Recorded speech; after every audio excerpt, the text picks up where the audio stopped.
Emmanuel Macron, précisément, il était en déplacement hier à Sarcelles et ensuite à la télévision. Il dit, je le cite, « Marine Le Pen porte un visage, celui du FN que l'on connaît depuis des années, celui de la haine. » Je le cite toujours, « Madame Le Pen a mis à la tête du Front National quelqu'un qui a eu des positions extrêmement graves. » Alors, il parle de Jean-François Jalc, désigné président par intérim le temps de la campagne, qui est contesté pour des propos équivoques, notamment sur le révisionnisme. Franchement, pour vous, Nicolas Bay, qui incarnait la nouvelle génération politique, qui incarnait le renouveau du Front National, est-ce compréhensible d'avoir porté ce monsieur à la tête du Front National ?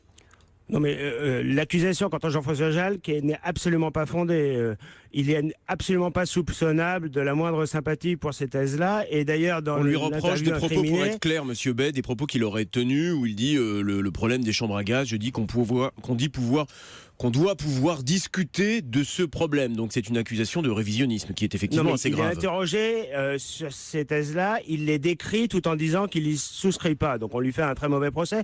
Mais moi je vois surtout qu'Emmanuel Macron nous attaque en étant très agressif, alors que lui-même devrait regarder un peu la poudre qui est dans son œil. Quand on voit par exemple qu'il est officiellement soutenu par les islamistes de l'UOIF, avec des prédicateurs ouvertement antisémites qui participent au rassemblement de l'UOIF, il ferait bien de clarifier lui sa position. Mais est-ce que vous ne donnez pas des arguments néanmoins à Emmanuel Macron ou à vos opposants ?